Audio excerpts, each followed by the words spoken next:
comment allez-vous? Nous commençons avec les informations sur ce qui se passe dans le monde, et voilà. Le moment où ce groupe de soldats est entré a envahi un navire, l'a pris, évidemment, cela a attiré l'attention, un navire d'ailleurs pétrolier d'origine iranienne. Passons aux détails de ce qui se passe dans ce mouvement que font les États-Unis. Ils appellent cela interception, ils appellent cela confiscation. Eh bien, appelez-le comme vous voulez. Le fait est que les États-Unis auraient même pris du pétrole que, selon Donald Trump, ils vont garder tout le navire et le pétrole lui-même. Passons aux détails de ce que disait Donald Trump lui-même en ce moment. Quel est le pétrole? Comme vous le savez probablement, nous n'avons fermé qu'un seul puits de pétrole sur le côté du Venezuela, un grand puits de pétrole très grand, le plus grand jamais réellement fermé. Et d'autres choses se passent, donc vous verrez cela plus tard, et vous en parlerez plus tard avec d'autres personnes, comme vous le savez probablement.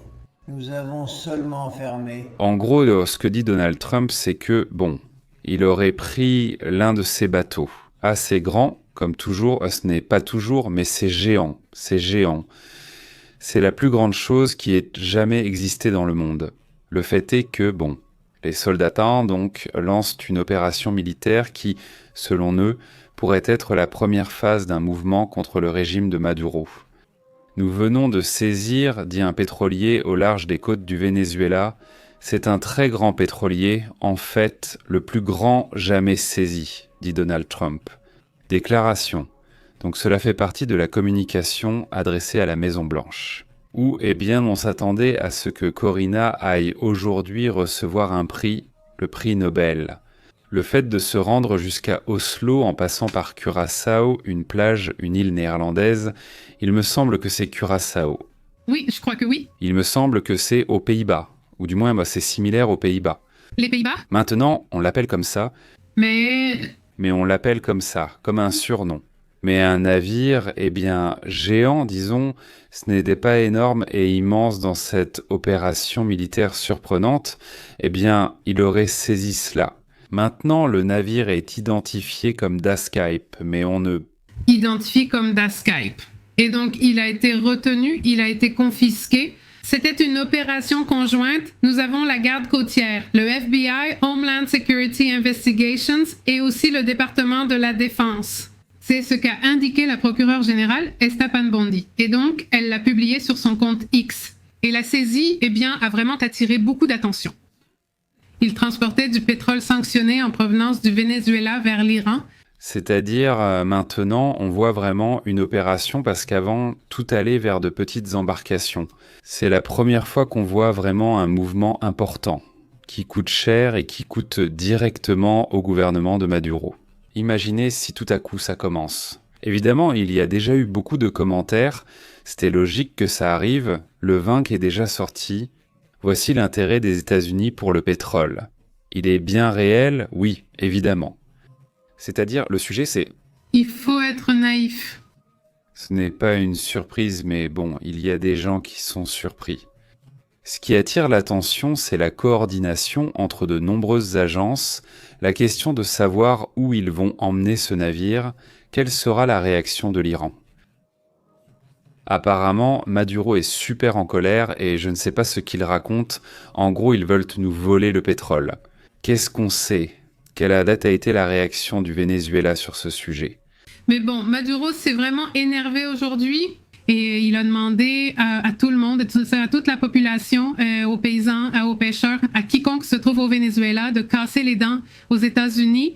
Voici son commentaire face à cette attaque. Il considère cela comme une attaque. Et effectivement, ce n'est pas une saisie. Et donc, ça l'a beaucoup dérangé parce qu'au final, elle mesurait un peu ses mots sur le sujet des États-Unis.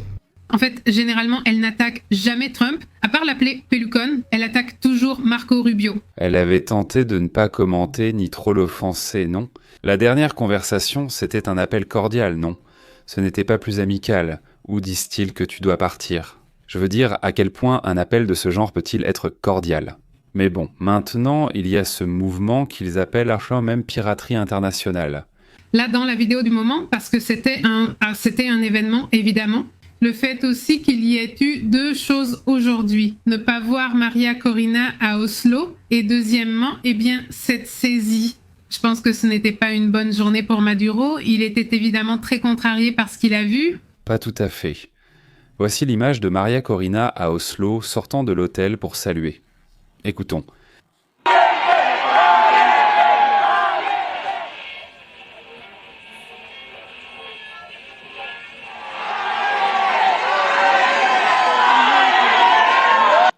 Eh bien voilà, on en reparle dans un moment.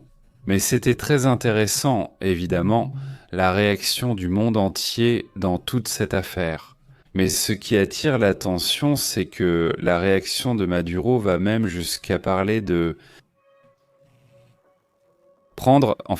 envahir la Colombie.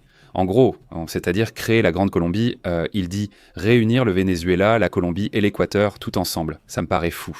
En fait, voici le rapport sur la façon dont il le fait. Comment place-t-il la carte dans ce sens? C'est ainsi qu'il voit le monde dans cette région. Panama, Colombie, Venezuela et Équateur comme un seul pays. C'est là que, Maduro dit ce qui suit. Il dit « Je dis au peuple de Colombie, tôt ou tard, nous devons recréer le pays de la Grande Colombie. » La Grande Colombie, 1819-1831, regroupait la Colombie, le Venezuela, l'Équateur, le Panama et des régions du Pérou et du nord-est du Brésil.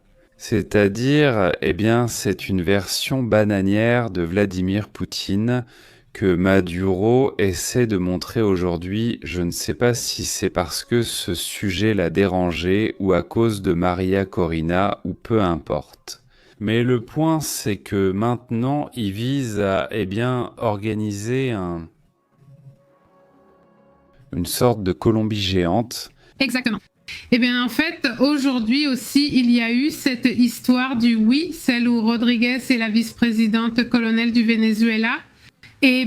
Pour demander que le Brésil, la Colombie et le Mexique s'unissent contre les États-Unis, n'est-ce pas un sujet qui, n'arrivera pas. Cher du cinéma.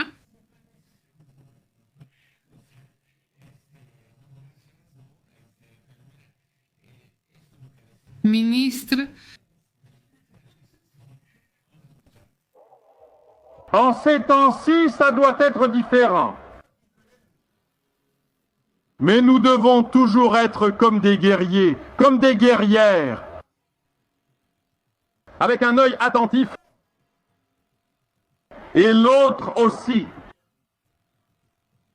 Travaillant, produisant, construisant, tout fonctionne toujours.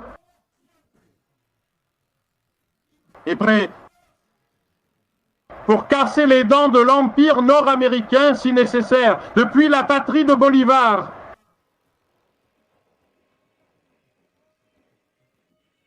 C'est en partie le message que donne ce Maduro, non? Aujourd'hui, évidemment, on s'attendait aussi à une réaction plus ou moins de ce genre. Bien sûr. Voilà l'affaire, n'est-ce pas? Trump, d'un côté, réagissant dans ce sens. Attention, aujourd'hui aussi, l'affaire Einstein progresse. Nous allons en parler tout de suite parce que les problèmes internes ne sont pas terminés pour les États-Unis, pour Donald Trump en particulier. Mais bon, encore quelque chose à propos de ce sujet? Non, pas ce sujet, mais ils disent que Trump ne fait que parler du Venezuela en ce moment. Et d'ailleurs, sur les réseaux, il y a eu beaucoup de commentaires disant que, il se permet de prononcer ces mots parce qu'il n'a pas vu de mouvement direct contre le régime. En dehors de ça, des saisies, des attaques de bateaux, mais bon, lui, les histoires de bateaux, mais ça ne lui fait ni chaud ni froid, pour être honnête. Exactement, Maduro, c'est toi, non? Oui, Maduro, oui. Non, ça ne l'intéresse pas. Et ce sujet pourrait vraiment lui causer un problème, surtout si ce n'est pas la seule saisie. Si d'autres saisies commencent à avoir lieu, oui, bien sûr, le pétrole, tu te dis, la seule source de revenus, c'est le pétrole. D'ailleurs, The Washington Post disait qu'à ce jour, les États-Unis continuent d'acheter du pétrole au Venezuela. Le Washington Post rapporte aujourd'hui. Écoutez, regardez. Pas beaucoup, mais ils en achètent toujours. Ce pétrole qui en sort va à Cuba, va aux États-Unis et va en Chine. C'est-à-dire, il y a 3 régions auxquelles le Venezuela vend en ce moment. Donc ce Venezuela vend à Cuba, mais bon, on ne sait pas vraiment. Peut-être qu'il le donne, il le vend à la Chine et il le vend aux États-Unis. Et ça, évidemment, c'est aussi énorme, non ? Parce qu'une chose, comme on dit toujours, non. La narration, c'est une chose, le business en est une autre. Passons à d'autres sujets importants.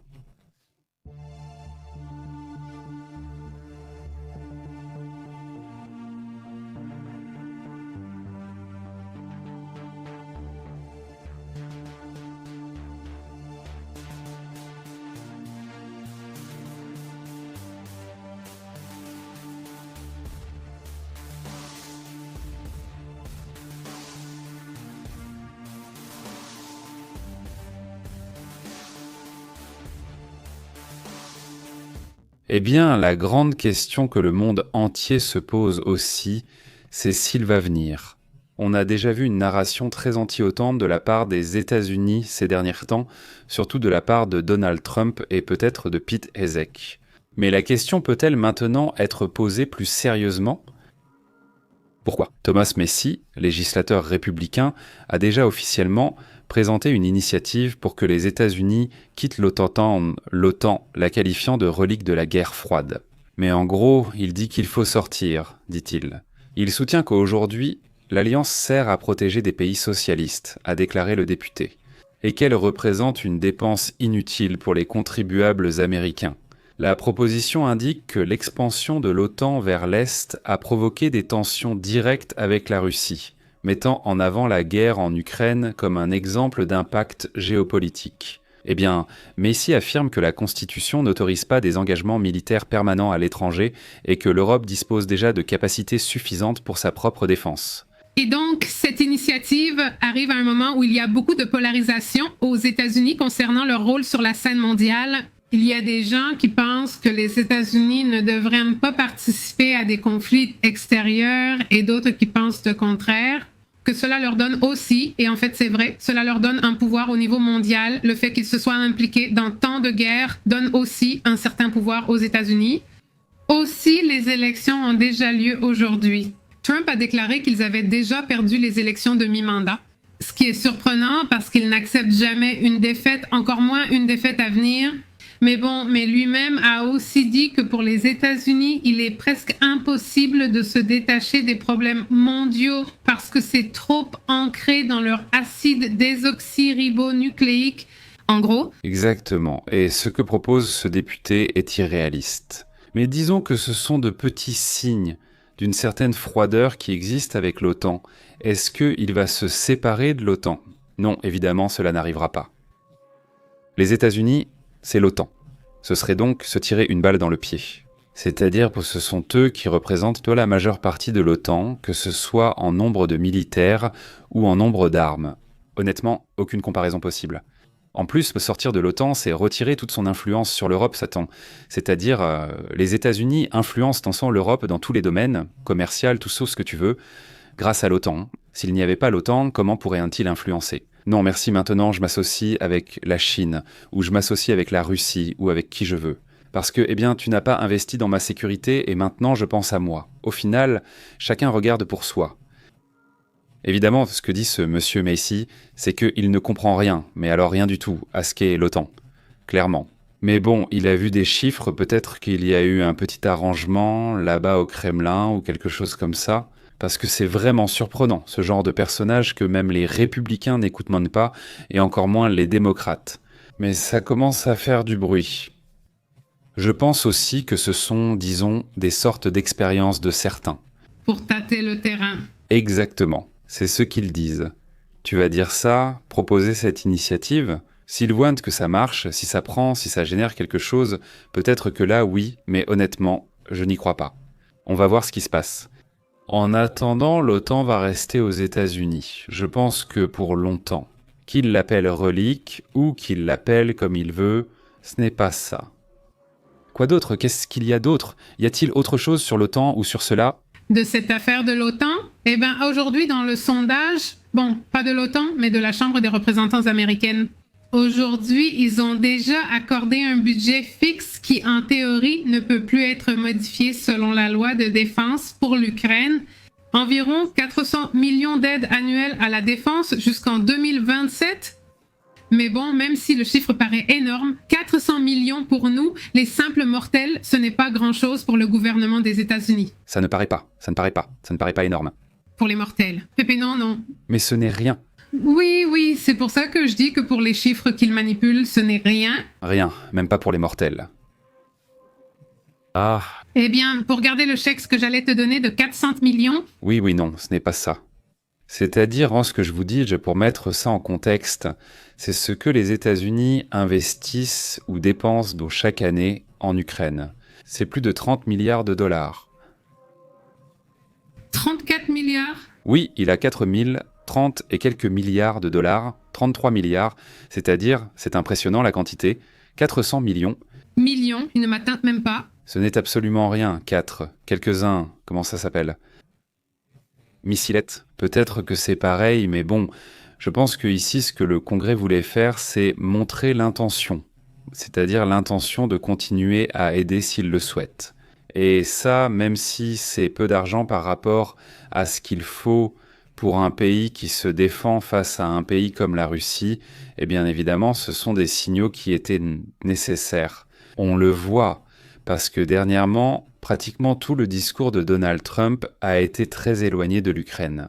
En gros, on vit une sorte de guerre froide, pour ainsi dire, avec l'Europe, et l'Ukraine en paye le prix dans tout ce contexte. Pourquoi ? À cause de ses nombreux intérêts actuels pour faire pression sur les États-Unis et l'Europe. Que ce soit pour l'argent, pour les droits de douane ou pour n'importe quelle autre raison. Mais on vit une sorte de semi-guerre froide, pour ainsi dire exactement. Cette législation, en plus de l'argent, interdit également au Pentagone, et c'est très important, de retirer les troupes stationnées ou déployées en Europe en dessous de 76 000. Pendant plus de 45 jours. Cela ne peut pas être déplacé pour l'instant. Le département de la Défense doit également notifier le Congrès dans les 48 heures s'il décide de restreindre le renseignement ou le partage de renseignements. L'Ukraine, ce qui maintenant, ils prennent la décision et l'enlèvent, eh bien apparemment à ce moment-là, ils l'ont prise et même Trump n'en a pas été informé. Eh bien aussi, le projet, soutenu par républicains et démocrates, a été adopté par 312 voix contre 112. Voilà. Hey! La sortie qu'elle a, en ce moment, est bien tout ce bazar que l'Europe traverse. Soit elle va devoir s'arranger avec les États-Unis, soit elle va commencer à se tourner vers d'autres horizons, vers d'autres blocs. Parce que même en parle, ou bien il y a beaucoup d'efforts pour essayer de retrouver confiance dans la force que possèdent les Européens. Mais quelle force ont-ils vraiment, après tant d'années à dépendre des États-Unis et à les laisser diriger comme ils le veulent ? Eh bien, il n'y a pas vraiment de changement dans ce sens. Donc, attention à ce sujet, vraiment. Merci à la communauté présente en direct, passons à une information importante. Je vais juste arrêter de vous montrer cette image, d'accord ? C'était aussi une image qui attire l'attention. Depuis cela, ou celui-ci, comment ça s'appelle ? Depuis Oslo, où non seulement Maria Corina est montrée, mais aussi le comité. Oui.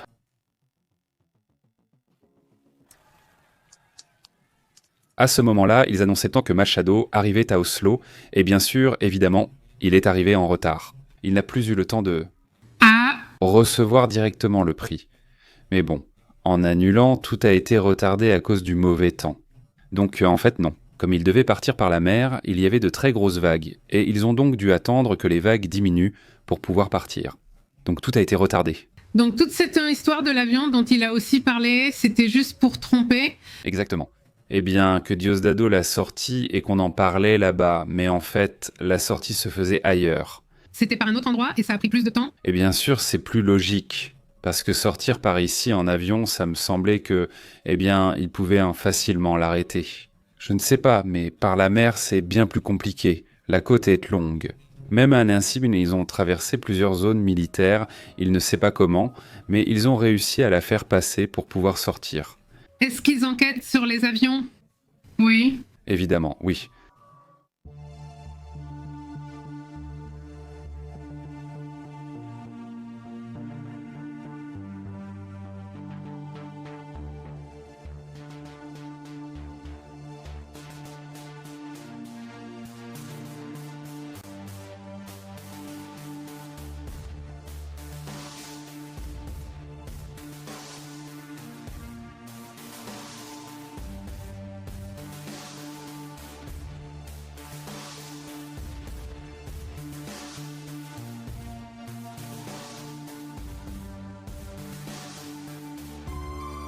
Passons à un autre sujet. Mais avant tout, je tiens à remercier Rublox pour ses 20 abonnements. Un grand merci à Rublox pour ce soutien et à toute la communauté qui reçoit l'abonnement grâce à Rublox. Eh bien, félicitations aussi, Rublox vient de les offrir, et vraiment, je te remercie beaucoup, et au nom de la communauté, je te remercie également énormément. Je remercie vraiment ce soutien à toute la communauté qui offre des abonnements.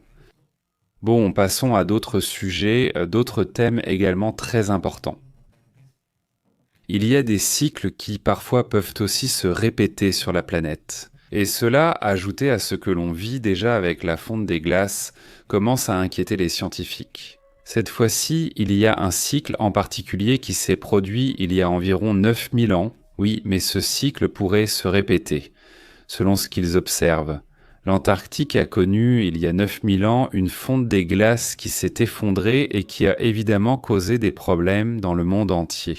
Et maintenant, l'alerte scientifique d'une étude réalisée d'ailleurs par l'Institut national de recherche polaire du Japon, publiée dans la revue Nature Géosciences, affirme ou avertit que l'Antarctique orientale s'est effondrée. Il y a 9000 ans, comme je vous le disais, à cause d'une intrusion d'eau profonde chaude, de l'eau chaude a commencé à pénétrer par certains endroits, et cela a commencé à provoquer cette fonte des glaces. Selon eux, ce processus serait en cours à nouveau. Des chercheurs analysent des sédiments marins dans la baie de Lutzohol et ont découvert que le réchauffement des océans a affaibli les plateformes de glace flottantes, ce qui fait augmenter le flux de glace chaude vers cette zone. Autrement dit, ce n'est plus bloqué, pour ainsi dire, ça avance déjà. Et les glaciers comme Pine Island, les glaciers comme T-White ou d'autres qui se trouvent en Antarctique occidentale, montrent-ils des schémas similaires de fonte par les eaux profondes? Ce qui génère donc une alerte pour la communauté scientifique. Le phénomène pourrait accélérer, par exemple, je dis, entre autres choses, accélérer la montée du niveau de la mer, ce qui est déjà en soi préoccupant, n'est-ce pas? Une autre conséquence possible est que certaines régions du monde subissent davantage de phénomènes météorologiques importants, comme ce que nous avons vu ces 3 ou 4 dernières semaines. En Malaisie, il disait avant que c'était les pluies les plus fortes des 3 derniers siècles, des changements dans les courants marins, enfin ce sont toute une série de phénomènes qui peuvent en provoquer cette situation. Eh bien, cela va maintenant être examiné aussi par d'autres institutions pour essayer de comprendre quels peuvent être ces effets. Mais c'est une découverte très intéressante parce que, à part cette année, d'ailleurs 2025, et on en parle de ce qui se passe, ce 2025, tu penses qu'ils vont déjà fermer, non? L'année. Oui, les statistiques commencent déjà à sortir, n'est-ce pas? Et ils calculent donc que 2025 sera la 2e année la plus chaude de l'histoire moderne, donc c'est une année particulièrement chaude, surtout dans les océans. Alors, ajouter à des petits détails comme ce qui se passe avec ces phénomènes cycliques, aussi, je pense qu'il y a beaucoup de choses sur lesquelles réfléchir ici. Pour commencer, qu'est-ce qui va se passer avec ces petits pays-là? Je dis petits pays, littéralement, parce que ce sont vraiment de petits pays. Ces pays ne comptent que 100 à 1000 habitants, presque tous déjà évacués. Parce que, heureusement, pour l'instant, ces pays ont la possibilité de donner une nationalité à certains pays, comme l'Australie. Et ainsi... Oui, ils leur ont donné la chance d'aller dans ce pays, non? Mais ce sont des pays qui sont en train de disparaître. C'est-à-dire, en gros, c'est ce que font certains pays qui le peuvent, qui sont grands, disons, en superficie. Leur donner un espace et essayer de... apprendre un peu de ces cultures, c'est-à-dire garder un souvenir de ces cultures qui pratiquement sont en train de disparaître. Ce n'est pas un sujet très... Mais il y en a aussi certains qui ne veulent pas partir avec nous, qui disent « je ne bougerai pas d'ici et je ne sais pas quoi ». Ils vont tout emporter avec eux? Avec toute l'eau. Avec tout le foie, parce que oui. Oui, c'est incroyable. Et bon, puisque nous y sommes, allons-y. On parle de comment 2025 est en train de devenir la 2e année la plus longue. Les experts du service Copernicus sur le changement climatique, eux, ils ont les données satellitaires, ils ont les mesures de nombreuses années, non? Donc ils disent que depuis l'ère pré-industrielle, depuis qu'on a des informations sur les températures, comment les températures mondiales ont-elles évolué? De 1850 à aujourd'hui, ce serait la 2e année la plus chaude de l'histoire. C'est aussi pour nous donner une idée de cette situation. Les experts assurent que la température moyenne des 11 premiers mois de l'année était d'environ 0,60 ou 1 degré Fahrenheit supérieur à la moyenne de la période allant de 1991 à 2020 et supérieur à la moyenne pré-industrielle de 1850, soit 1,4 degré de plus ou 2,6 degrés Fahrenheit de plus que l'ère pré-industrielle qui remonte à 1850. Donc que ce soit la plus récente, qui va essentiellement des années 90 à aujourd'hui, ou celle de 1850, on a une température nettement plus élevée, disons par rapport à cette même moyenne. L'équipe estime qu'il est presque certain que cette année égalera 2023 comme deuxième année la plus chaude jamais enregistrée. Il se pourrait qu'elle termine à la 3e place, c'est-à-dire que ce n'est pas encore fini, donc elle est encore presque à égalité avec 2023. Elle peut finir 3e si elle est moins performante ou 2e si elle dépasse. Donc, nous verrons comment cela se termine. Voir cela sur un graphique, je pense que ça nous donne une meilleure idée de la situation, parce que cela commence ici. Ça va de 1975 à 2025. Ceci représente la moyenne des températures de chaque année. Et donc, c'est là qu'on peut déjà se rendre compte s'il y a ou non une planète qui se réchauffe. Voilà. N'est-ce pas? Nous allons tout droit en enfer. Comme ça, c'est extrême, il fait super chaud. Ça augmente énormément. Et évidemment, ça peut se mesurer, non seulement on le mesure au quotidien, mais aussi dans l'océan, partout dans le monde, et on fait la moyenne. C'est pourquoi parfois il se peut que, selon ta perception, cette année t'ait semblé plus calme que d'autres. Bien sûr, parce qu'il y a des zones qui n'ont pas forcément changé, mais c'est évidemment une moyenne globale. Passons à d'autres sujets également importants.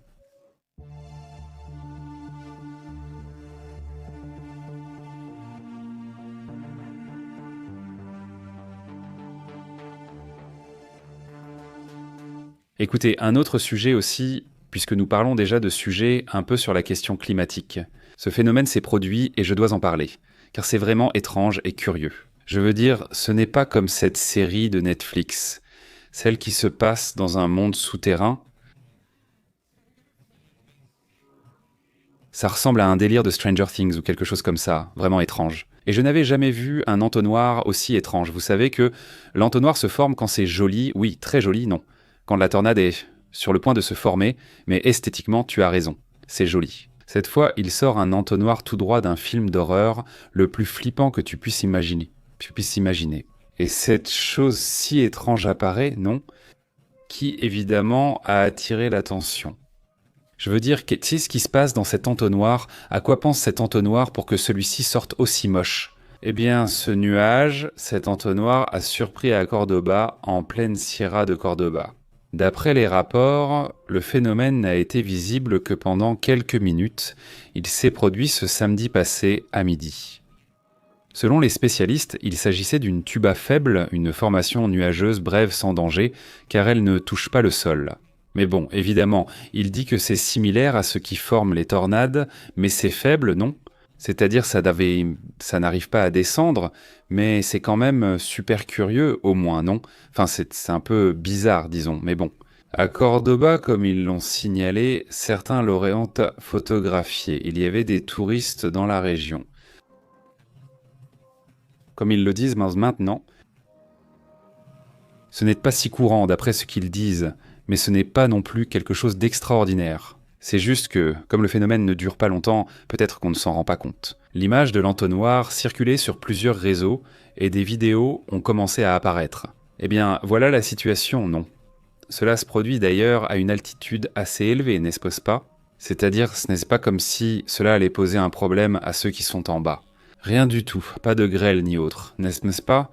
Parfois on voit ça et on pense que ça va mal finir. Il va y avoir un tournoi, mais ce n'est pas forcément un autre sujet aussi rapidement avant, sinon c'est autre chose qui est déjà, officiel. Au moins pour nous qui sommes ici au Mexique, c'est très important, ils assurent que Timex va continuer.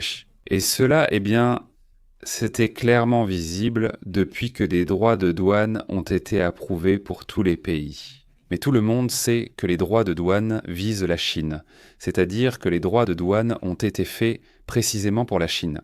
Mais on a dit, bon, tous les pays avec lesquels nous n'avons pas d'accord de libre-échange, droits de douane, et voilà les droits de douane, non. Mais cela a été perçu comme un signe qu'il y a un certain accord avec les États-Unis. Du genre, mets des droits de douane. Pour favoriser le commerce entre nous, que les produits de là-bas soient plus chers et que nous puissions faire plus de business. Non, bien sûr, c'est positif. Selon les rapports, au moins jusqu'en 2026. Le TIMEX, traité célèbre entre Mexique, Canada et États-Unis. Il va continuer, d'après ce que l'on sait. Et c'est que, c'est celui du moteur. Pour ces 3 pays, dans sens Sierra, c'est un moteur économique important et donc nécessaire. L'Association mexicaine de l'industrie automobile, par exemple, soutient que le traité non seulement continuera, mais que c'est la seule façon pour le Mexique, les États-Unis et le Canada de pouvoir concurrencer l'Europe et l'Asie. Évidemment, ce n'est pas que c'est la seule manière en formant un bloc solide, parce que sinon... Comment est-ce compliqué? Oui, exactement. Comment cohabitons-nous avec la Chine, surtout avec la Chine et aussi avec l'Europe, parce que c'est un bloc, SOT aussi, qui forme un bloc. C'est pourquoi l'insistance soudaine de Trump à s'immiscer dans ce sujet n'a aucun sens. Mais bon, ça marche pour lui parce qu'il le vend à ses partisans, et beaucoup l'applaudissent pour ça. Ce n'est pas ça, non? Mais en même temps, on voit qu'il s'aligne avec la Chine, qu'on le voit dernièrement, donc tout ce que veut la Chine, ça lui va. Oui, oui, parce qu'il veut faire des affaires avec eux, mais il a aussi ses limites. Aussi.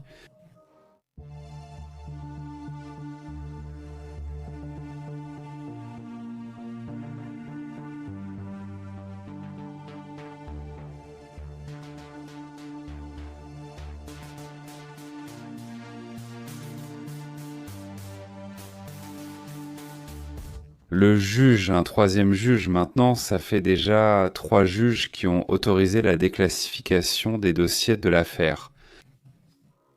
C'est-à-dire, je pense qu'il est clair qu'ils doivent l'être.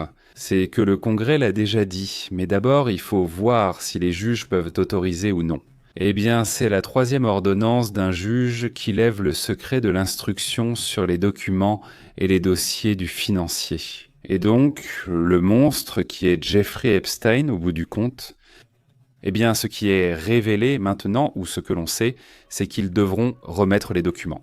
Attention, on pourrait aussi révéler les documents de Maxwell, la compagne ou l'ex-compagne de Jeffrey Epstein. Un juge fédéral de Manhattan a ordonné la publication des dossiers confidentiels de cette affaire dans le cadre d'une enquête présentée à un grand jury. C'est la 3e décision judiciaire en une seule semaine qui lève le secret sur les documents après l'interdiction quasi unanime du Congrès de la soi-disant loi Epstein. Le magistrat Richard Bernal, qui avait auparavant refusé la publication, a cette fois-ci soutenu que la nouvelle loi signée par Trump prévaut sur la confidentialité habituelle d'un grand jury. Donc, il faut la rendre publique. Bien qu'il ait dit ne pas vouloir aller plus loin, des rumeurs circulaient. Il a déjà publié 70 pages protégées préservant l'identité des victimes et témoins, car certaines avaient récemment été dévoilées. Et il y a eu des témoins qui ont été très contrariés parce que leur nom apparaissait. C'est-à-dire, il faut vraiment protéger les personnes qui sont victimes et les témoins, pas ceux qui ont commis les actes, n'est-ce pas? Et donc, l'affaire implique des personnalités comme Ghislaine Maxwell et possiblement des liens avec de hauts responsables du monde entier, en plus de célébrités. Mais ça, c'est presque anecdotique, non? L'important, ce sont tous les membres du gouvernement impliqués. Cela inclut plus de 100 000 pages que le FBI a rassemblées depuis 2008. Imagine-toi ça quand même. C'est-à-dire, ces documents vont donner beaucoup de matière pour de nombreux sujets, vraiment pour voir comment tout cela se passait à l'intérieur, toute cette situation. Au fait, il y aura une émission spéciale que nous préparons sur ce monsieur Robert Maxwell, qui est le beau-père de Jeffrey Epstein. Et comment ce personnage a-t-il une vie si étrange que beaucoup pensent qu'il a influencé Jeffrey Epstein dans beaucoup de choses qu'il a faites, beaucoup de magouilles qu'il a réalisées et de nombreuses connexions qu'il avait. Jeffrey Epstein venait peut-être grâce à son beau-père, mais son beau-père a une mini-histoire. Si l'histoire de Jeffrey Epstein est étrange, celle de Robert Maxwell l'est encore plus. Nous y sommes, je vous en parlais déjà aujourd'hui, mais je peux vous en reparler de temps en temps. Il y a un projet que nous commençons qui s'appelle Dossier PP, qui était essentiellement là où se trouvait PP Clips. C'est là que nous allons mettre en ligne des dossiers. Non, en fait, ce sont des vidéos de cas passés, c'est tout. dans lesquels nous allons intervenir. Donc des données et des informations importantes sur des cas intéressants, des cas étranges, des cas qui tout simplement influencent les actualités dont on parle habituellement, des situations qui sont liées à l'actualité. Mais bon, si vous voulez, vous pouvez passer par là. Et si vous étiez abonné à PP Clips, eh bien vous êtes abonné là-bas. Donc voilà, je vous y attends. Je pense que, je ne sais pas, j'entre et demain la vidéo apparaîtra là-bas et on la commentera de toute façon quand elle sera prête. Et ensuite, il y aura d'autres dossiers qu'on voulait mettre en ligne, non ? Donc merci beaucoup à ceux qui nous soutiennent sur cette chaîne. Passons maintenant à d'autres sujets également importants.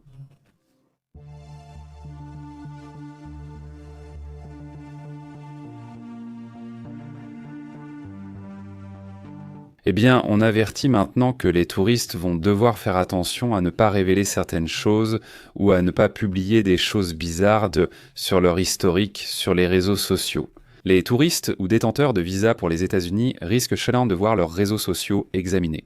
Un sujet dont on avait déjà parlé auparavant, mais qui semble revenir à nouveau. Oui, le fait est qu'ils n'avaient pas mentionné 5 ans auparavant, c'est ça le problème. Pourquoi devrais-tu leur accorder le privilège de leur donner 5 ans? Tes commentaires, nous avons tous le droit d'en avoir. Les médias, ce sont leurs médias parfois, des médias douteux, n'est-ce pas? Et la liberté d'expression, où reste-t-elle?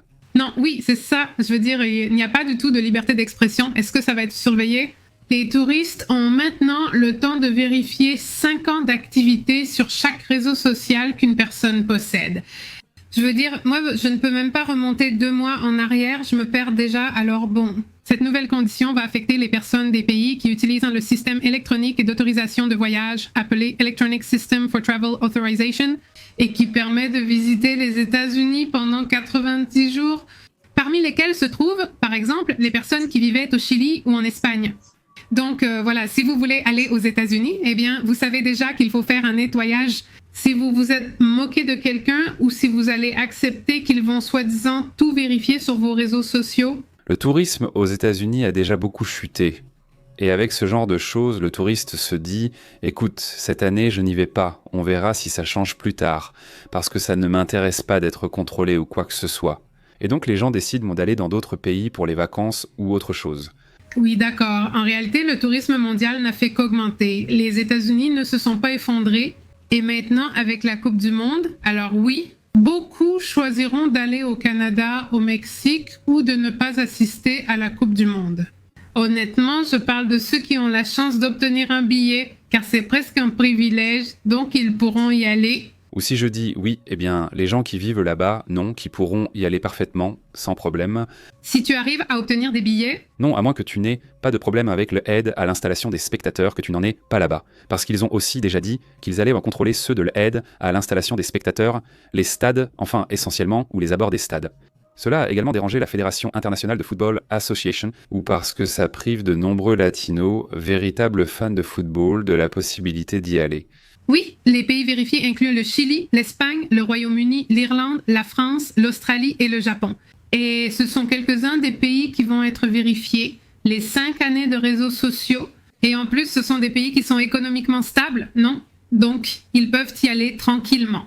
Les États-Unis, ça c'est pas comme la Somalie, parce que dernièrement, Trump s'en est pris à la Somalie. Ça m'interpelle, tu vois, ce n'est pas comme si c'était l'Australie ou le Japon. Tu te dis, le Japon, je veux dire, quelqu'un qui voyage du Japon aux États-Unis, je pense qu'il a pas mal d'argent. Mais bon, c'est comme ça. Au fait, pour revenir au sujet du Venezuela dont on parlait tout à l'heure, Petro a fait une critique contre Maduro. Et il lui dit donc de répondre d'une manière différente, c'est-à-dire de ne pas répondre par plus de répression envers sa population et de ne pas répondre par un isolement militaire. Face aux États-Unis, il demande qu'une révolution démocratique ait lieu au Venezuela. Le président colombien a déclaré aujourd'hui que le Venezuela a besoin d'une révolution démocratique et non d'une répression ni d'une approche strictement militaire face aux pressions extérieures. Les paroles de Petro surviennent après la rétention du passeport du cardinal Baltasar Porras à l'aéroport de Mequitia. C'est un épisode très curieux. Je ne sais pas si oui. Oui, non, il ne peut pas sortir, c'est un cardinal. Un cardinal Baltasar Porras ne peut pas sortir du Venezuela. Et ça attire l'attention. Vous vous souvenez de ce que j'ai dit? Comment? Je ne sais pas comment ça s'est passé, ou moi je sais juste que... Mais pourquoi? Tu ne sais pas pourquoi. Ou alors il y a une menace dans celle-ci. Tu sais que Nicolas Maduro a menacé d'arrêter ce cardinal, d'accord? Et il lui a interdit de quitter le Venezuela. C'est quelque chose que nous voyons au Nicaragua, hein, où il y a effectivement des prêtres qui ont été pasteurs, des prêtres qui ont été arrêtés. Et il a aussi annulé son passeport à l'aéroport international de Mequitilla, hein, alors qu'il allait voyager en Colombie, puis en Espagne pour remplir certains engagements. L'Église, non. Et la mesure a été confirmée à effet par des sources proches du prélat et par la coordination générale de l'organisation non gouvernementale Provea. Oscar Murillo précise que le religieux a dû regagner sa résidence à Carax, c'est-à-dire il est essentiellement détenu à l'intérieur du pays, il ne peut pas quitter le pays. Oui. Exactement, allons. C'est vraiment très difficile cette affaire. Et Petro, sa façon de répondre m'interpelle aussi. Parce qu'aujourd'hui, Trump, lors de cette conférence de presse où il a annoncé la saisie du pétrolier le plus grand, le plus gigantesque du monde, eh bien, il a aussi dit qu'il allait s'en prendre à Petro. Voilà, c'est fait. Dans le short, c'est déjà doublé. Là où il dit le suivant, c'est parce que, eh bien, on dirait que Petro a dit « Oh là là, laisse-moi laisser les câbles là à Nicolasito, parce qu'il arrive aussi en moi. » Alors, bon, ça a beaucoup attiré l'attention de 4 ans de ma menace. Regardez ceci, on va le regarder en espagnol, on va le regarder doublé en espagnol. Voyons voir, là c'est bon, on va l'écouter. La Colombie a beaucoup de drogue, il y a beaucoup d'usines de cocaïne qui produisent de la cocaïne, comme tu le sais, et ils la vendent directement aux États-Unis. Alors il a intérêt à se réveiller. Ou ce sera le prochain, il sera aussi le prochain, et j'espère qu'il sera le prochain, oui. Moi, Jean, il semble, au cas où ce n'était pas clair, j'espère qu'il écoute, il sera le prochain. Eh bien, s'il ne se bouge pas, ce n'est clairement pas l'idée. Non, eh bien oui, c'est comme ça, il n'y a pas de ça. Passons à d'autres sujets, passons aussi à d'autres affaires importantes.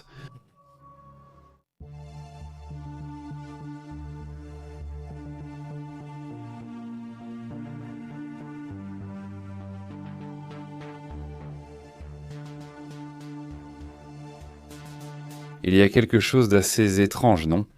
Dans un trou noir de la galaxie NGC 30 et 183, bien connu.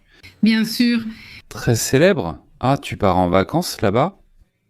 Eh bien, dans cette galaxie, il y a un trou noir et il y en a un bleu. Un vrai, il n'y a pas de trou noir. Et donc, de là, soudainement, on suppose que rien ne peut en sortir. Si on suppose que même la lumière ne peut pas s'échapper, et pourtant quelque chose en sort. Apparemment un objet, non. En fait, beaucoup affirment déjà que ce serait une sorte d'objet volant non identifié. Le plus étrange dans tout cela, c'est que non seulement ça sort du trou noir, mais en plus ça va à une vitesse surprenante. À peu près 1/5 de la vitesse de la lumière, donc ici, par ici. 1/5? 1/5.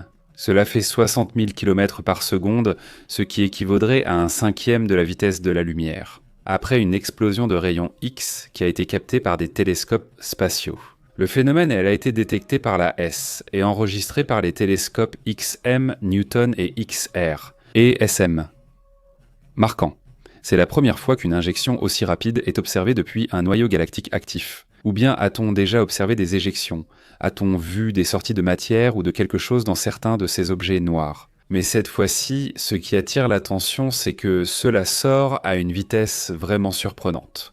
Pas exactement. Eh bien, les vents ultra rapides avaient été générés par un démêlage, pour ainsi dire, des champs magnétiques dans le disque d'accrétion, de façon similaire à l'éjection de masse coronale, c'est-à-dire les tempêtes solaires, mais avec une puissance 10 milliards de fois supérieure, donc impressionnant. Et l'événement est considéré comme clé pour étudier ce qu'on appelle les flux ultra rapides ou ultra fast outflows selon leurs initiales en anglais. Nous parlons des ovnis, ce qui a donné lieu à cette référence curieuse aux ovnis, pas à cause des initiales. Exactement. C'est-à-dire, eh bien, ce qu'ils disent, c'est que ce genre de choses est extrêmement difficile à étudier et à comprendre, du moins pour l'instant. Mais surtout à cause de la vitesse. Je veux dire, tu te demandes dans... Qu'est-ce qui a le pouvoir de sortir, non? Celui-ci? Quel type d'énergie, disons, possède-t-il? Possède-t-il pour sortir de ce genre d'objet? Non. Au final, oui, c'est très surprenant, tu dis. Une occasion unique d'étudier comment se produisent ces flux ultra rapides, selon ce que dit le chercheur Ligy. Eh bien, c'est surprenant, disons, cet étrange phénomène astronomique ne se produit pas dans le contexte d'un trou noir, d'une explosion de rayons X, et donc une émission de matière issue de cette énergie, c'est évidemment surprenant.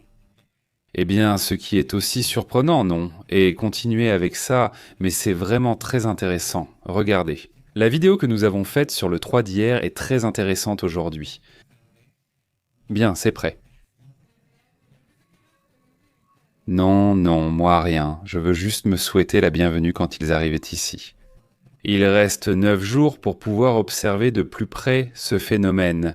Et le 19, à partir de là, eh bien, tout ce sujet devrait exploser d'informations et permettre... Ce qui est le plus intéressant, c'est qu'on s'attendait à ce qu'à partir du périhélie, l'activité commence à diminuer dans tous les sens. Il devait y avoir moins d'activité. Avec de la chance, la petite comète sortirait seule, non ? Mais ça a été tout le contraire, c'est-à-dire que à partir du périhélie, il y a eu plus d'activité et encore plus d'activité. Et tu te dis, mais oui, si tu t'éloignes du Soleil... Pourquoi l'activité augmente-t-elle? En augmentant l'activité, mais bon, c'est un sujet qui est contradictoire, hein, c'est contradictoire. Bon, donc c'est sorti dans ce sens-là, on dirait que tu m'as devancé. Je voulais te le dire, mais tant pis. Je les réunis? Passons à autre chose, comment vas-tu ? Alex est architecte, il est architecte, oui, c'est ça, c'est Francisco, bon, la journée passe, il dit qu'il est architecte, non, je ne sais pas celui-là, oui, je suppose que oui, dit Pépé. Je n'ai pas compris, tu n'as pas compris, attends, qu'a-t-il dit? Ah, c'est parti, il dit qu'il n'a pas compris ce que tu dis. Était-ce sur le disque d'agression ou à l'intérieur de l'horizon des événements? Du trou noir littéralement, disent-ils, que c'est à l'intérieur du trou noir. Oui, nous en avons déjà parlé ici, c'est juste que jusqu'à présent, voici l'explication. Mais il y a quelques mois, je me souviens que nous avions dit qu'ils avaient vu un rayon. En d'autres termes, il sortait du trou noir sans explication, alors qu'en théorie, il absorbe tout. Comment est-ce possible qu'il y ait quelque chose qui en sorte exactement? Eh bien, il faudra toujours demander aux rayons, non? Parce qu'ils sont sortis si vite. Oui, franchement, c'est vraiment étrange ce sujet, non? Voyons, quelles autres informations? Si tu jettes Trump, il te le renvoie. Quelles hypothèses en ressortent, n'est-ce pas? Quelles hypothèses en ressortent? Mais bon, certains disent que c'était Goku réfléchisse. Ce serait génial. Là, on passe à des sujets ennuyeux mais importants. Voyons la réserve fédérale des États-Unis, Bajo. C'est la 3e fois qu'elle a baissé. C'est la 2e? Non. Voyons, 3, 5, la 3e fois. 3e fois de suite. La 3e fois consécutive de baisse des taux d'intérêt. Oui. Mais oui, c'est ce qu'a dit Jérôme Powell pendant sa... comment on appelle ça? Quand il sort? Non, quand c'est la présentation de la réserve que l'inflation montait à cause des droits de douane selon lui. Spécifiquement, qu'il y avait effectivement de mauvais chiffres en ce qui concerne l'emploi. Donc oui, la situation n'était pas favorable pour faire cela, mais il le faisait et il continue de le faire à cause de la pression constante de Trump. Exactement. Aurait sûrement voulu plus de rapports. Oui, bien sûr, mais bon. Réduire le taux d'intérêt, qu'est-ce que ça signifie? Non, eh bien, cela signifie que l'argent que tu as mis de côté te génère moins. Moins d'intérêt? Ça te rapporte moins d'intérêt. Pourquoi cela peut-il être positif ou négatif? C'est positif pour ceux qui ont beaucoup d'argent de côté, mais cela leur rapporte des intérêts peu élevés. Mais quand ils le baissent, tu te dis « mince, ça ne vaut plus la peine de garder mon argent de côté parce que je perds de l'argent. L'inflation, non. Donc s'il y a de l'inflation, ça ne me rapporte pas d'intérêt. Il faut faire circuler l'argent. Alors, comment tu le fais circuler? En l'investissant dans l'économie. Comment? Eh bien, en faisant des affaires, n'est-ce pas? En achetant, en investissant dans le pays, c'est-à-dire, ça commence à bouger. Donc, c'est pour ça que Donald Trump insistait pour baisser le taux d'intérêt. Parce qu'il veut que cet argent circule maintenant. Vraiment. C'est-à-dire, on a baissé de 25 points, mais Donald Trump voulait qu'on baisse de 50 points, c'est énorme. Mais bon, l'autonomie de la Fed est extrêmement importante, vraiment, parce qu'ils veulent y faire des changements à la Fed. Si cette autonomie est perdue, la confiance aux États-Unis, ça va chuter. Et ce sujet, parce que tu te dis, alors les décisions de Donald Trump, personne ne va les équilibrer, n'est-ce pas? Alors, eh bien, c'est beaucoup de risques pour les affaires, et c'est pour ça que les investissements peuvent partir, les investissements peuvent aller ailleurs. Bon, voilà comment sont les choses en ce moment. Passons à d'autres sujets importants.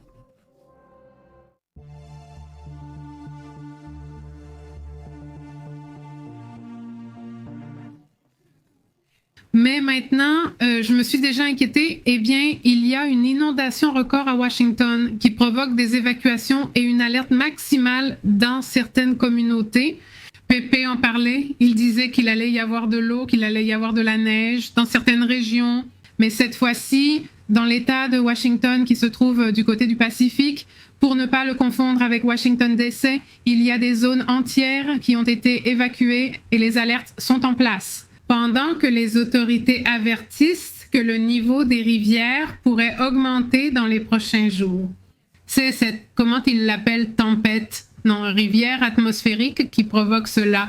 Eh bien, selon les déclarations d'Ed Clark, qui est le directeur du Centre national des eaux, cet épisode de crue constitue un événement de grande ampleur, avec un impact qui, comme on le voit, est prévu comme prolongé et qui a motivé ces évacuations et le transfert de la population vers des zones entières. Cet après-midi, le Service national des prévisions hydrauliques a signalé 18 points fluviaux à Washington qui se trouvaient ou devraient atteindre un niveau d'inondation grave et ce chiffre pourrait augmenter à 14. C'est-à-dire qu'il y aura 14 autres points demain, donc jeudi. Eh bien, regardez ici ce que nous voyons, c'est essentiellement tout ce qu'Astrid a dit, mais en images. C'est-à-dire que nous voyons comment cela a bougé au cours des dernières 24 heures, des nuages avec de grandes quantités d'eau au-dessus de l'État de Washington, et évidemment, qu'est-ce que cela signifie ? Eh bien, potentiellement de grandes quantités de pluie. Cela s'est déjà produit, ici ce sont les 24 dernières heures, mais en élargissant la vue, c'est plus clair. Eh bien, ce dont tu parles, ce fleuve atmosphérique, qu'est-ce que c'est exactement ? Et donc ce n'est pas seulement Washington, mais cela concerne aussi plusieurs États du nord et du centre des États-Unis. Regardez la quantité d'eau qui circule, et ajoutez à cela le froid qui sévit dans certaines régions du nord. Évidemment, eh bien, c'est ça, c'est une partie importante de ce qui se passe dans le climat. Même si nous avons déjà fait aujourd'hui la prévision du jour, mais bon, c'était une mise à jour dont nous devions parler à cause de son importance.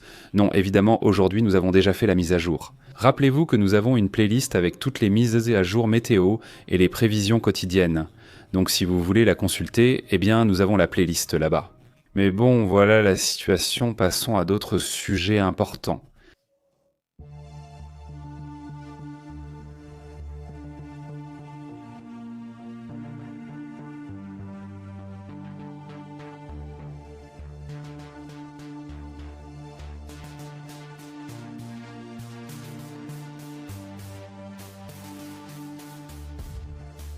Il y a une épidémie de grippe aviaire, mais cette fois-ci aux Pays-Bas. L'autre jour, nous parlions d'autres épidémies, comme celle en Espagne. Mais de grippe ? De grippe, pas de grippe aviaire. Je ne parle pas de celui de... Des cigognes ? Tu te souviens ? Dans Cigogne. À Madrid, il me semble, mais bon, dans différents endroits, nous avons parlé de sacrifices. Bon, dans le cas de ce qui s'est passé en Espagne, eh bien, c'était entre des oiseaux sauvages, comme ce qui se passe aux Pays-Bas. Ils ont dû abattre 80 000 oiseaux à cause de cette épidémie qui a été observée. Et donc, eh bien, les autorités néerlandaises ont confirmé aujourd'hui une nouvelle épidémie de grippe qui, surtout dans la partie sud, a obligé à l'abattage de ces oiseaux, donc 80 000 volailles, pas une exploitation de poulets, alors qu'il y avait une exploitation de poulets. Oui, là-bas c'est très grand, mais en même temps, si un groupe tombe malade, beaucoup tombent malades, ou ce n'est pas que tous tombent malades, évidemment, mais tu dois les sacrifier. Toute la zone où tu as trouvé, c'est ce petit groupe d'oiseaux malades. Dans le dernier foyer, on avait détecté dans le sud du pays, dans une zone à forte densité d'oiseaux. Puisque dans le périmètre de 3 km, il y a 4 fermes qui opèrent dans cette zone, toutes les fermes sont évidemment affectées, et d'autres fermes qui sont un peu plus éloignées vont être inspectées. Parce qu'ils ne veulent pas que l'épidémie de grippe aviaire s'étende à d'autres endroits, disons. Bien quoi d'autre de bon ? Cette épidémie entraîne également une interdiction totale du transport des volailles, des œufs à couvert et des œufs de consommation. Le fumier provenant de toute installation située dans ce rayon de 10 km autour de la zone affectée est également bloqué et seuls les déplacements d'autres animaux sont autorisés si le protocole d'hygiène est d'abord respecté. Et eh bien, les Pays-Bas, depuis le 16 octobre de cette année, eh bien, ils ont dû prendre des mesures d'hygiène nationale strictes pour, eh bien, contrôler cette grippe aviaire. Eh bien, l'année dernière, ils disaient que c'était pire, comme si c'était le Covid pour nous, mais en pire pour tous les oiseaux. Ça a été très dur. Et en plus, ça n'affecte pas seulement les oiseaux, mais aussi certains mammifères qui mangent normalement seulement des oiseaux crus, comme ces phoques et lions de mer. Donc ils traînent sur la côte et mangent je ne sais pas, des pélicans ou autre chose. Et s'ils étaient malades, dont ils tombaient aussi malades, non ? C'est aussi en partie pourquoi ils ont arrêté Luis Arce. C'est ainsi qu'ils ont arrêté Luis Arce, l'ancien président de la Bolivie, n'est-ce pas? Et donc, eh bien, ce président a été aujourd'hui, et l'autre a été emmené dans les cellules de la police à La Paz, apparemment pour une enquête sur une présumée corruption. C'est ce qu'a confirmé l'ancienne ministre de la Présidence, Mariana de la Prada. Elle déclare vouloir dénoncer devant le peuple bolivien et la communauté internationale qu'il y a un instant, ils viennent d'enlever l'ancien président Luis Arce de Sopoca dans un bar du quartier de La Paz. Eh bien, tu vois, en parlant d'ancien président, Enrique Peña Nieto est revenu au Mexique pour rendre visite à sa mère. Apparemment, d'après ce qu'on sait, il aurait appelé la présidente mexicaine pour éviter qu'on interprète mal sa visite, comme s'il faisait de la politique ou autre chose. Il a demandé « Je vais là-bas, d'accord ?» Ou il a appelé Claudia, d'accord. Il t'apporte quelque chose d'Espagne? Par ici? Je peux amener un petit vin, quelque chose. Un petit pain? Qu'est-ce que tu veux? Eh bien, le point est qu'ils indiquent que l'ex-président du Mexique se trouve à Ixtapan de la Sal, dans l'État de Mexico, rendant visite à sa mère. C'est l'ex-président du Parti révolutionnaire institutionnel. Eh bien, il faisait cette visite. Ils ne craignent même plus la prison ici maintenant. Il est en exil volontaire depuis 7 ans, essentiellement en Espagne. Oui, il est parti depuis environ 7 ans. Je ne sais pas si je l'ai déjà dit, mais je suppose qu'il est venu au Mexique à un moment donné. Je ne sais pas, mais oui, eh bien, lui, il est déjà de l'autre côté, non? Ce sujet attire l'attention. Il était venu voir sa famille, surtout sa mère, qui ne peut plus voyager facilement. On l'a vu ces derniers jours dans cette région, à Ixtapan de la Sal, selon ce qui a été confirmé. Voilà. Eh bien là, des médias nationaux, non. Des gens l'ont vu? Des gens qui l'ont vu. Il aurait la même coiffure? Oui, apparemment. Oui, coiffé de la même façon. Il n'y avait rien? Non. Je ne sais pas. Ça fait un bon moment qu'il n'est plus avec la blonde, oui? Avec un autre gars en plus, riche, beau.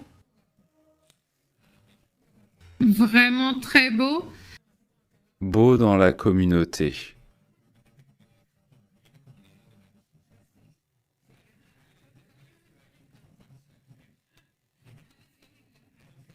Eh bien, beaucoup ici sont fans. Pas tellement parce qu'il est beau, mais parce qu'ils sont fans de son incroyable talent. Pour les mêmes? Toutes ces erreurs devenaient des mèmes. Ils étaient que très méméables. Tu sais, c'est un personnage très méméable, et c'est toujours la partie qui me manque. Certains sont méméables, d'autres non. Oui, car Clavio n'est pas méméable, c'est juste de l'hystérie et il ne se trompe jamais. Elle est très dure, très directe et très dure. Et c'est difficile d'en faire un mème, mais par exemple, avec cet Obrador, c'était très facile d'en faire un mème. Par exemple, le jour où il a commencé à poursuivre des pigeons, tu te souviens qu'il a commencé à suivre des pigeons, tu te souviens? Non, moi non plus, ce n'est pas facile à transformer en mème. Non, genre non, il n'a pas parlé, c'était super mème, tu ne te souviens pas? Non. Non. Non? Non.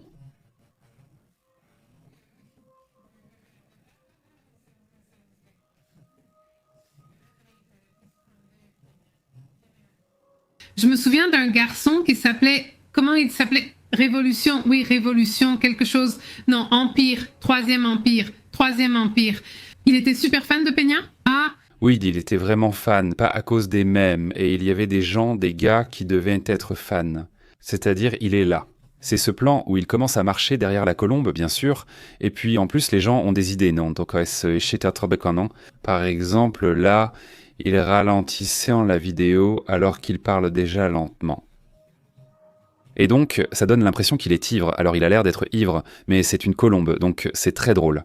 Tu ne l'as pas vu? Celui-là, il faut que tu vois. Dommage que je ne le trouve pas maintenant, à part cette photo, mais oui, c'était vraiment, vraiment marrant. Donc oui, il y a des politiciens, et des politiciens, il y en a qui sont très mimiables, d'autres pas tellement, mais bon. Eh ben, je pense que Peña l'emporte, oui. Par exemple, Trump l'emporte sur Biden et Obama en ce qui concerne les mèmes. C'est-à-dire... Oui, non, Ivan, c'est qu'il va plus loin, c'est-à-dire pour lui. Mais non, celui-ci est vraiment mémable, hein? Oui. Celui-ci aussi, regarde, c'est le plus. Beaucoup sont très mémables, d'autres moins. Un peu, je m'en souviens beaucoup.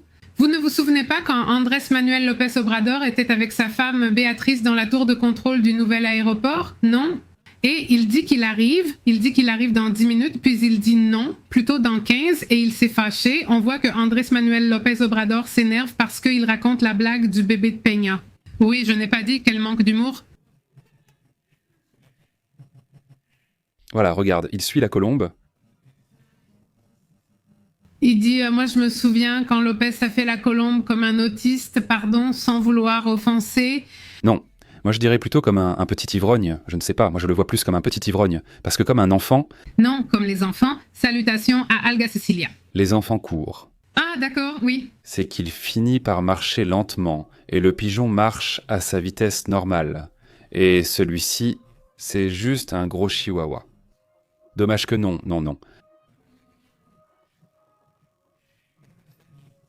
Dommage que non. Ça ne se perd pas. Ça se perd, oui, bon. Dit Pantarita, il en reste pour nous. Salutations Alex Flores, comment ça va Alex Adelson, nous sommes dans les commentaires. Non. Non, c'est comme ça pour les commentaires.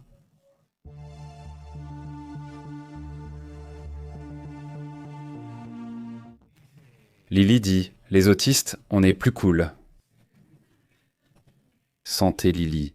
Et mon appartement est un vrai désastre. L'inclino est super. Ah! Quelle chance pour Yes, on envoie Yono comme observateur.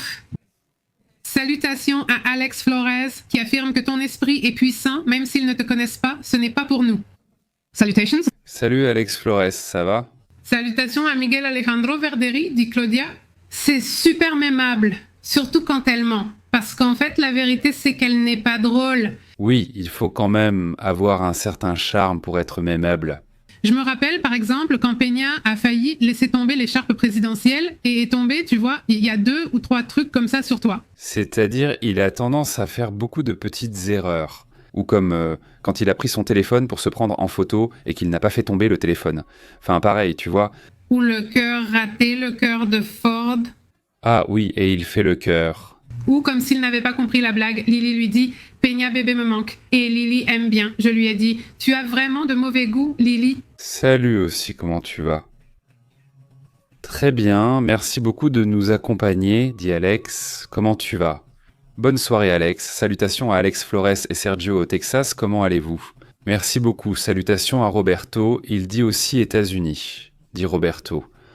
Peut-être que le locataire, comme il a bu un verre, il a bu un verre. Tu es allé le jour du rhum, et puis le lendemain tout était bien propre, bien rangé. Dis-moi, qu'en a-t-il dit Stripped Race? Oui. Infrastructure, celle-là, et c'est vraiment bonne, infrastructure. Ici, Samuel aussi. Écoutez-le parler anglais, et c'est aussi un vrai spectacle. C'est pour ça qu'il emmène toujours sa femme, parce que sa femme parle très bien anglais, vraiment très bien anglais, et lui non. Il a un accent très prononcé. Salutations à José Francisco, qui dit que le changement climatique est utilisé pour des politiques néfastes qui nous nuisent à beaucoup, dit José Francisco. Salutations. Salutations, José Francisco. Alex dit qu'il a déjà cassé la lampe de la salle de bain, la douche, la voiture, le cancer. Ah. Ce n'est pas possible pour aller aux toilettes et c'est super sombre et morose. Et quoi de neuf? Eh bien, quoi de neuf? Est-ce qu'il sera notre ami? Car il fallait faire attention. L'endroit, il dit, il ne change même pas la litière du chat, non? Ce n'était pas ton chat ou c'était celui qui est arrivé à la maison? Salutations à Francisco Arce, comment vas-tu? Tu es prête? Il dit, va au Vietnam et au Cambodge, non. Quel entêté avec le Vietnam, non. La Thaïlande et le Cambodge? C'est que chaque jour... C'est le matin, l'après-midi, le matin. Tous les jours au Vietnam, pas en Thaïlande. Chihuahua, c'est juste un souvenir du passé. Salutations, Martin. C'est un souvenir du passé. Mais bon, lisons le commentaire, il dit. Allez en Thaïlande et au Cambodge. Il n'aime pas la guerre, ces deux pays ont déjà vécu des conflits armés historiques. Je pense que ça fait comme si... Je pense que là-bas, on est avec une Kalachnikov. 40 là-bas, on est avec une Kalachnikov. 40. Non, oh non. Le Vietnam, non le Vietnam. Au Vietnam, ils sont tranquilles. Oui, le Vietnam est très paisible et magnifique avec des plantes d'un vert éclatant. Salutations à Roublo MX dans une semaine et quelques jours, je pars vers le froid. Vraiment, vers le froid. Que fait-il ici au Mexique, dit-il. Roublo, où vas-tu, Roublo? Eh, tu vas y aller, mon père, tu vas partir? Il se vante, il va partir au Canada, c'est un défi. Il va aller dans un frigo industriel? Oh non. Non, tu n'y vas pas, Roublo. Où vas-tu? Oui. Dis-le. Salutations à Miguel Alejandro, comment vas-tu? Miguel Alejandro? Il parle du sujet de l'International Phonetic Alphabet, réalité virtuelle. Je ne sais pas si ça va muter, mais plutôt quand... Oui, exactement. C'est-à-dire, à un moment donné, ça peut muter, et c'est ça le problème avec ça. Exactement. Il dit, je n'aime pas ça, je détestais ça, mais maintenant, je vois qu'on était heureux et qu'on ne le savait pas.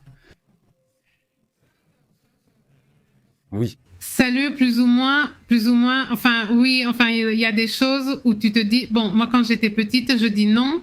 Il y a ce qu'on pourrait dire que c'était le mieux, le Parti révolutionnaire institutionnel, honnêtement, mais au moins, je ne me souviens pas de violence. À ce niveau-là...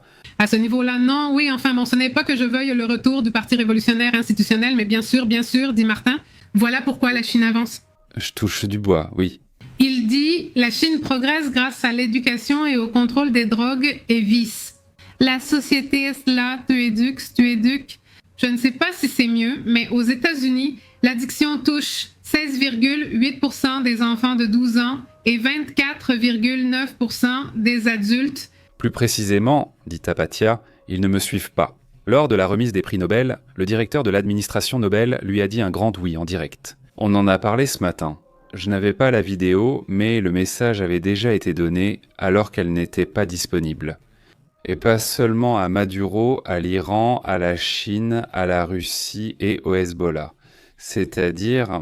À tout le monde. Il leur a dit, voyons, vous soutenez la dictature ou le régime? Je ne sais pas exactement quel mot il a utilisé, mais oui, nous en avons parlé lors de la diffusion. C'est que nous avons fait 2 diffusions le matin et nous avons eu le temps de voir le message. Oui, la deuxième, tu n'as pas dit? Oui. Je pense que lors de la deuxième, nous avons vu le commentaire, mais nous n'avons pas encore la vidéo. Eh bien, ça leur est égal. Au bout du compte, ce sont des dictateurs dans leur propre pays. Eh bien oui, salutations à Miel Divina. Elle dit « Salut moi, moi aussi, Juan Vasquez. Salutations Juan Vasquez. » Comment vas-tu? Merci beaucoup d'être ici avec nous. Salutations à Maximiliano Castilla. Comment vas-tu, Maximiliano? Oui, je me rappelle quand le gâteau est tombé, mais pas à Lily. De tout le gâteau, elle a fait tomber un gâteau, je ne m'en souviens pas. Le gâteau était tombé, c'était le gâteau entier ou juste une part? Comment c'était? Je ne me souviens pas, mais oui, je me souviens. Lors d'un événement. Oui, oui, je m'en souviens. Elle a conclu l'affaire. Ne mettez pas l'avocate en colère. Salutations. Salutations. Chavorruco affirme qu'il cherche juste à effrayer les gens avec ses lois. Oui, l'histoire de l'avertissement du contrôle quinquennal. Et Leonardo Pepe dit... J'ai beaucoup aimé le nom de dossier, Pépé, qui a suggéré ce nom. Merci pour ton travail, Pépé, salutations. Eh bien, Astrid, c'est Astrid qui l'a suggéré, un mélange. C'était un mélange, oui, enfin, parce que moi j'ai proposé dossier Pépé, mais Astrid m'a dit, et pourquoi on n'enlèverait pas le E? Et j'ai dit que c'était super, et donc ça a été une combinaison. Oui, parce qu'on avait plusieurs options, mais elles n'avaient pas de personnalité, on sentait qu'il manquait la personnalité, comme on aime le contenu, nous. Spécifiquement, surtout pour ce type de projet. Parce que, eh bien, l'idée, c'est d'explorer, d'aller plus loin, d'aller vers ce qui n'est presque jamais raconté, non? Par exemple, le cas de Robert Maxwell, eh bien, c'est un cas dont on parle très peu. Ou, par exemple, ce sujet concerne le transhumanisme, mais se concentre sur son côté caché, peut-être sombre, ce qu'on ne dit pas et la façon dont il devient une espèce. Eh bien, une grande secte, non? Cette partie est aussi très intéressante, avec une secte issue des nouvelles élites technologiques qui va dans cette direction. Au fait, Einstein était transhumaniste, c'est-à-dire qu'il était très concentré là-dessus. Il voulait, eh bien, prolonger sa vie. Il l'a même dit à certaines personnes proches de lui. Eh bien, lorsqu'il mourait, il gardait dans sa tête pour voir s'il pouvait. eh bien la conserver. Il parle de tout ce sujet de la conscience, mais numérisé, et tous ces trucs-là, c'est un sujet très intéressant. Nous voulions un projet comme ça parce que ça nous permet de retourner dans le passé, d'un coup. Beaucoup d'informations dont nous venons de parler, eh bien, on les comprend mieux quand on parle du passé, pas quand on parle de quel personnage. Par exemple, dans le cas d'Einstein, quel personnage a réussi à le connecter? Et c'était probablement Robert Madwell. Il y a beaucoup de choses étranges. Je ne veux pas spoiler car la vidéo est intéressante. J'espère qu'elle vous plaira. À propos de Robert Madwell. Mais l'union entre ces personnages a probablement été plus forte qu'on ne le pense. Qu'est-ce que c'était?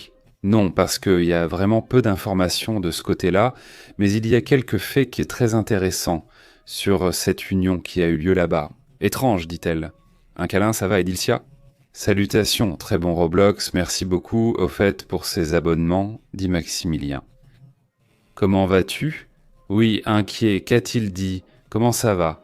Que pensez-vous de Maduro? Oui, c'est très mimiable. Oh oui, super mimable. Alphonse, puisque tu sais qu'il t'adore tard. Que de choses ridicules, oui. Des choses ridicules. Il aime beaucoup ça. Vous vous souvenez de la perruque? Non, la perruque, et puis la danse est ici. Donc alors, oui, n'est-ce pas? Je pense que là, quelqu'un a remarqué que j'avais une certaine facilité, quelqu'un de son équipe, non. Et il l'utilise clairement tout le temps. T'as constamment, t'as un charisme, parce qu'au final, oui, il est là, n'est-ce pas? Il est toujours là, hein? Mais bon. Eh bien, c'est forcé, mais oui. Oui, de force. Charisme avec des balles, mais oui. Il le soustrait pour une raison. Où est-il? Mais disons qu'il a la facilité d'être mémable. Ce n'est pas un mème. Enfin, même, tu fais des mèmes. Je suis très mauvais pour ça, mais il pourrait l'être. Eh bien, je pense qu'il est peut-être l'un des présidents les plus mémables d'Amérique latine, non? Et donc, au final, là... La chose la plus étrange, c'est que c'est une dictature, oui, avec des atrocités très dures, mais en même temps, un personnage qui fait le clown. Oui, parce qu'avant, normalement, le dictateur, ils sont comme Ortega, comme Castro. C'est-à-dire qu'ils sont durs et que ce sont des types un peu comme Kim Jong-un, comme Poutine. Enfin, c'est Bachar el-Assad, enfin celui-ci. Mais ce personnage-là, non, ce personnage-là fait le clown, il a un style... Oui, c'est un dictateur singulier. Atypique, oui, exactement. Salutations à Franco Corbalan qui dit « Sans vie privée, il n'y a pas de liberté et la liberté c'est constamment extorquée par nos téléphones portables. » Salutations Franco. Salut Franco, ça va? Tout va bien? Celui-ci, eh bien là, il faudrait vraiment entrer dans des termes philosophiques, non? Qu'est-ce que la liberté, pour commencer, non? Comment? Comment comprend-on la liberté pour commencer? Parce qu'à partir de là, on pourra déjà parler de concepts mentaux. Pour commencer, non, c'est-à-dire la liberté s'exerce. Pour commencer, non, et elle se vit. Et aussi, eh bien, on ne sait pas si tout à coup on cède à des choses comme ce qu'il dit, non, que nous cédons soudainement beaucoup de nos choses et de nos mouvements. Eh bien, nous acceptons aussi d'être influencés d'une certaine manière, non? C'est-à-dire que tout à coup on absorbe, peut-être pas directement. C'est-à-dire ce n'est pas comme s'il t'activait et te disait « Et maintenant tu dois faire ça », mais plutôt au niveau global, n'est-ce pas? Oui, à grande échelle, dit-il. Je lui ai parlé du petit-fils d'une amie frappée et même au ciel, dit-il. Ça m'a rendu nerveux et j'étais là. Quoi, qu'est-ce qui s'est passé? Qu'est-ce qui s'est passé? Je lui ai parlé du petit-fils, mais j'ignore ce qui se passe là-bas. Dit la femme, c'est elle qui a toujours le dernier mot, dit Moreau. 2024 salutations. Comment tu vas, Claude? Salutations, Marcella. Très bonne salutation à Dulce Robledo qui dit « Salutations, ravi de vous voir, merci pour la nouvelle. Récemment, car les gens apprennent à bien voter, depuis lundi, de très mauvaises nouvelles avec la Cour suprême américaine. Et maintenant ça? Oh oui, exactement. » Exactement. Oui. Dit André. Salutations de Santiago, Chili, comment vas-tu? Salutations, très bien, dit Tapatia José. À Calgary, il fait 27, ressenti 29. Non, imagine, non, Vancouver, moins 5, non, ce n'est rien, mais moins 29.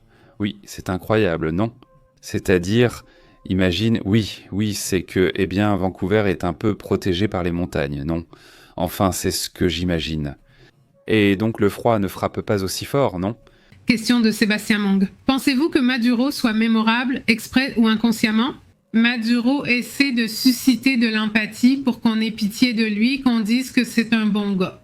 Pensez-vous que Maduro tente vraiment de se défendre ou qu'il en est incapable? Pour moi, c'est une stratégie. Toute cette blague, le mélange qu'ils lui ont fait avec de l'urine, je ne sais pas quoi. Peña aussi d'ailleurs. Oui, Peña aussi, car il est réputé très intelligent et fait seulement semblant d'être idiot. Tout comme ce Bush ou comme Fox, ce sont des gens qui font semblant d'être un peu drôles. Et je me souviens toujours de cette conférence dont je vous parle là-bas. Ça doit être sur YouTube, une conférence que George Bush Jr. a donnée quand il est sorti de Harvard, une conférence. Et on n'entend même pas son accent texan. Il parle un anglais parfait, s'exprime très bien, comme un étudiant de Harvard. Et puis tu le vois en tant qu'homme politique, parlant comme un texan, comme un cow-boy, disant des bêtises entières et à moitié, tout comme Fox aussi. Ce sont des stratégies, c'est ça la blague. Les gens ont l'impression qu'il est comme eux, qu'il fait partie du peuple. C'est comme ça qu'ils le ressentent, non? Soudain, ce genre de choses devient proche. Mais ce n'est pas pour tous, ça ne vient pas à chacun, on ne te le donne pas magiquement. Je veux dire, il y a des gens pour qui c'est facile. Il y a des gens qui juste... Non, ça ne marche pas pour eux, oui. Oui, parce que ça doit sembler naturel et ce n'est pas si facile d'être drôle naturellement. Oui, non. Non, si on ne le sent pas, oui, dit-il. Virgilio Lopez, salutations de San Bernardino, Californie.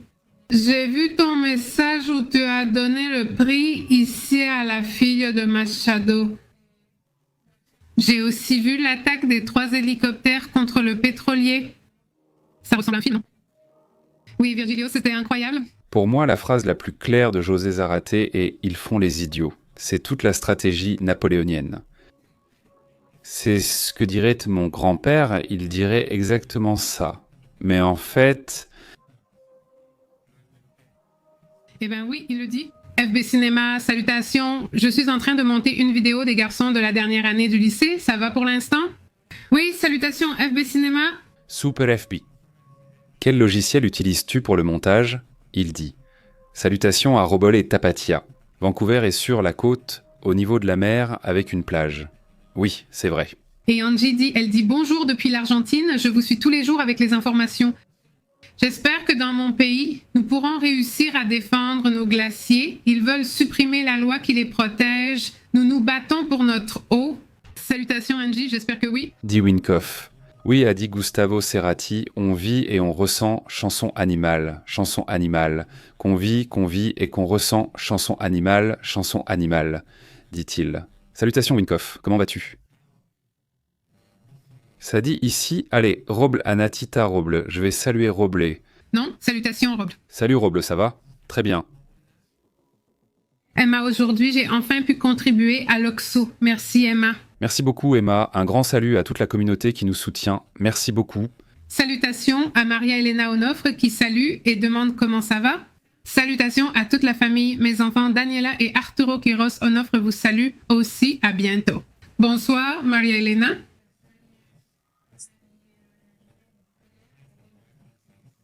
Il dit, ici, en sortant de Casse-Noisette à San Francisco. Ma fille, elle a 3 représentations et maintenant il est temps d'aller dîner. 3 représentations, et tu viens de voir la première. Donc, ça va durer... Tu vas l'apprendre, toi? Génial, super. Pouvoir voir tes enfants, là, dans une performance, c'est pas génial? Bonne chance, José, là-bas. Passe le bonjour à ta famille, il dit. Je ne vois pas ce qu'ils écrivent. J'ai la pupille, en ce moment avec la pupille. Voilà. Salutations de Tapatia, remets-toi bien. Regarde, j'utilise le Black Magic de Da Vinci, il s'appelle Resolve. Ce n'est pas le meilleur, mais je m'en sors bien. Tu t'en sors bien, super, c'est bien. Il a aussi ça, je comprends. Moi, je ne l'ai pas utilisé, mais bon, il est gratuit et c'est bien. Ce correcteur de lumière, oui.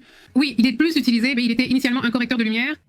Celui-ci dit à nos parents, salutations à Béroble, on les salue, à ma divine aussi. Comment vas-tu? Dit Sébastien. Faux, les hommes ont le dernier mot, pas les femmes. Oui, mon amour, comme tu veux. Oui. Non, si c'est celui-ci, il dit. Selon l'Organisation des Nations Unies, le Venezuela est le pays qui consomme le moins, tandis que la Chine, l'Afghanistan, l'Inde et le Pakistan sont les plus grands producteurs. Dimar en parlant de drogue. Salutations à Wesley Mendoza, présent lors du vacarme de ce matin au Chiapas vers 8h30. Aujourd'hui, je ne sais pas si j'ai entendu ça, mais non, je ne sais pas. Jusqu'à présent, non, je n'ai pas suivi cela. Salutations, Alex J. Quelqu'un du Chiapas peut-il nous éclairer? Dit-il. José affirme que tous les présidents font semblant d'être idiots. Pas tous, mais oui, enfin, ceux qui peuvent le font. Ceux qui peuvent le font. Ils peuvent le dire, affirme Moreau. Sous cette apparence kitsch se cache une réalité macabre. De quoi tu parles, Moreau? Salut Moreau, très bien, allons-y. Les gars, n'oubliez pas que nous sommes sur WhatsApp et aussi sur Telegram où nous vous envoyons la notification des directs pour que vous soyez informés des dernières actualités dans le monde. Salutations, portez-vous bien. À demain, on continue à discuter. Salutations, à bientôt!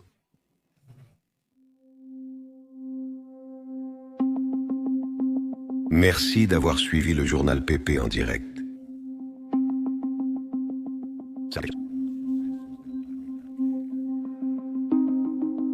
Et les secrets de l'espace extérieur sont analysés comme nulle part ailleurs. Merci pour votre abonnement.